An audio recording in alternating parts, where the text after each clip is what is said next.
$1,000. That's it. That's all you've got. No financial advisor, no rich uncle, no trust fund, just you, $1,000, and a phone. Here's what most people do. They Google it, get overwhelmed, and do nothing. That money just sits in a savings account, earning 0.01% interest while inflation quietly eats it alive. But what if I told you that $1,000 invested the right way is how some of the wealthiest people in America got started? I'm not talking about getting rich overnight. I'm talking about building a foundation that actually works. Stay with me, because in the next 4 minutes, I'm going to break down exactly how I'd invest $1,000 if I were starting from absolute zero. No fluff, no filler, just the real moves. Before we talk numbers, we need to talk mindset, because this is where 90% of people mess up. Most people think $1,000 isn't enough to start investing. They're waiting for $10,000 or $50,000 or the right time.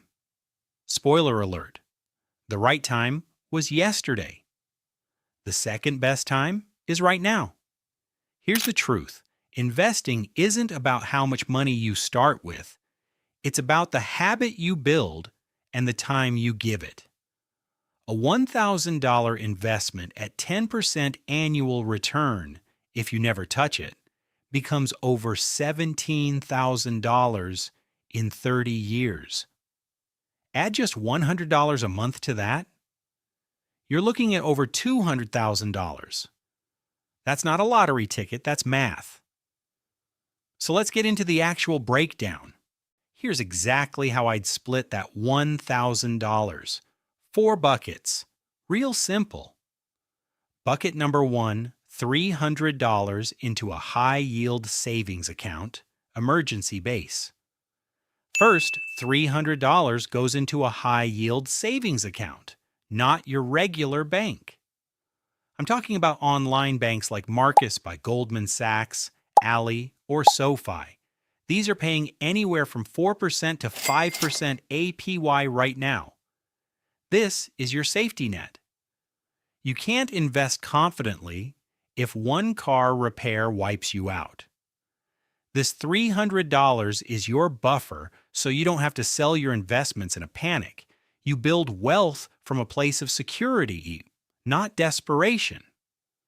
Bucket number 2, $500 into index funds or ETFs, your wealth builder. Now the big move, $500 goes into the stock market, but not picking individual stocks. That's gambling for beginners.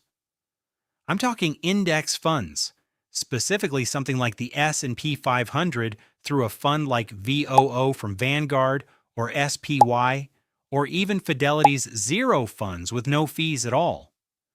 You open a Roth IRA if you qualify.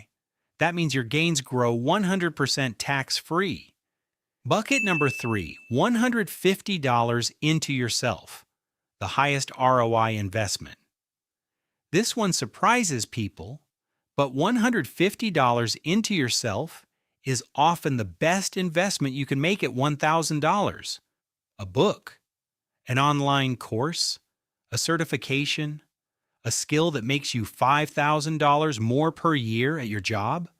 That's a 3,000% return. No stock in the world can touch that. Coursera, Udemy, YouTube, you can learn coding, copywriting, digital marketing, sales, design, all for under $50. These are skills that print money when applied correctly. Invest in your earning power, it compounds too.